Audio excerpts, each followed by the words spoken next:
As cinema evolved in the Soviet Union and later in Russia, so did Shilovsky's career. He became widely known for roles in films and television series such as Valentina, The Voice, Torpedo Bombers, Military Field Novel, Inter Devotchka, Barkanov and His Bodyguard, The Life of Klim Samjin, The Prisoner of If Castle, Kamenskaya, Truckers, and The Turkish March. Each of these roles added a new dimension to his on-screen legacy. His characters were often complex, layered men, sometimes stern, sometimes vulnerable, sometimes morally torn, but always portrayed with a level of humanity that made viewers feel personally connected to them. Over the years, audiences began to associate his name with emotional sincerity and masterful depth. Shilovsky was not only an actor, he was also a gifted director. He worked behind the camera on films such as A Million in a Marriage Basket, Wandering Stars, Code of Dishonor, and Verdict. Directing allowed him to shape stories more broadly, to guide other actors with the same patience and wisdom his own teachers had once shown him. Many young performers who worked under his direction describe him not only as a professional inspiration but as a mentor who encouraged them to find their own artistic voice. Over the course of his long and prolific career, Vsevolod Shilovsky accumulated more than 150 roles in films and television series. This number alone speaks not only to his talent but to his relentless dedication.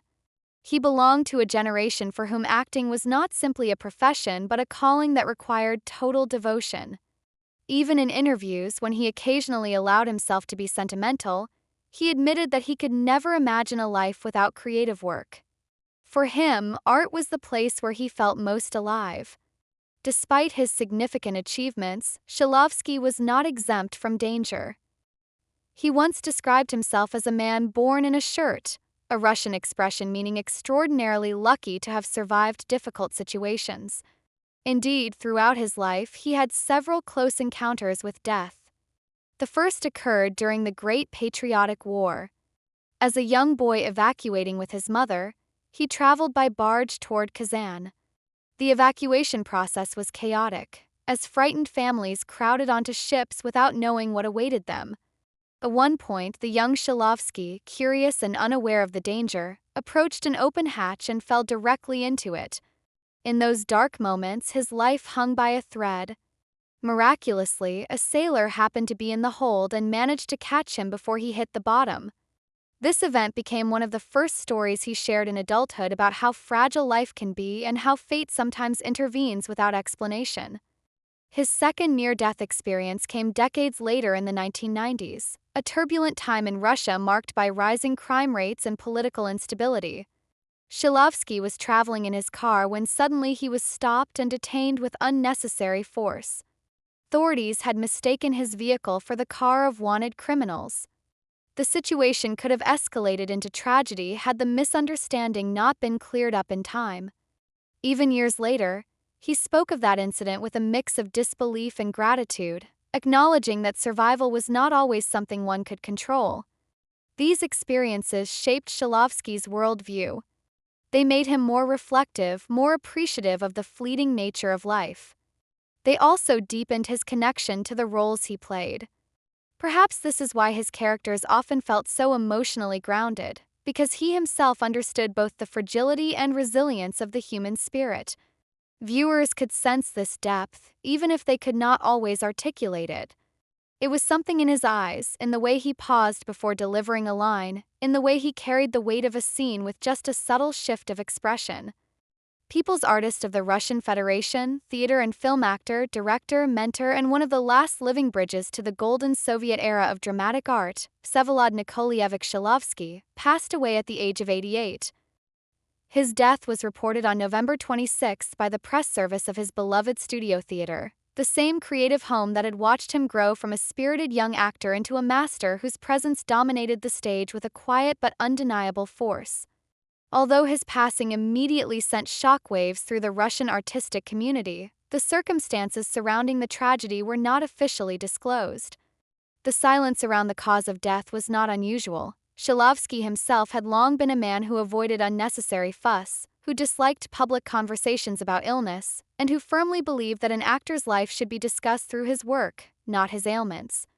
For decades, he carried this philosophy almost stubbornly, refusing to let any physical decline overshadow the discipline and dignity he considered essential to his craft. For many who admired him, the mystery surrounding his death created a heavy, contemplative atmosphere. Friends, colleagues, and thousands of viewers waited anxiously for the announcement of the farewell arrangements, knowing that the halls where he had once performed would soon fill with people who felt that a part of their cultural memory had been taken from them. The theater promised that the time and place of the farewell, as well as the date of the funeral, would be announced later, allowing fans and fellow artists time to prepare to honor a man whose contributions to both cinema and theater were etched deeply into the history of Russian performance arts. To understand the significance of losing someone like Vsevolod Shilovsky, one must return to the very beginning, to his birth on June 3, 1938 in Moscow, a city that at the time was both vibrant with growth and shadowed by political tension. His early years unfolded against the backdrop of a country walking toward war, yet within him there grew a dream that had nothing to do with conflict or survival. Even as a child, he felt an inexplicable pull toward the stage. He was fascinated by the idea that a person could live many lives, express many emotions, and make strangers feel something powerful simply through voice, movement, and truth.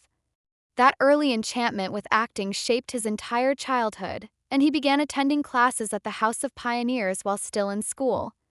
This was his first true training ground, a place where creativity was nurtured and where he encountered the teacher who would change the course of his life, Nikolai Bazanov.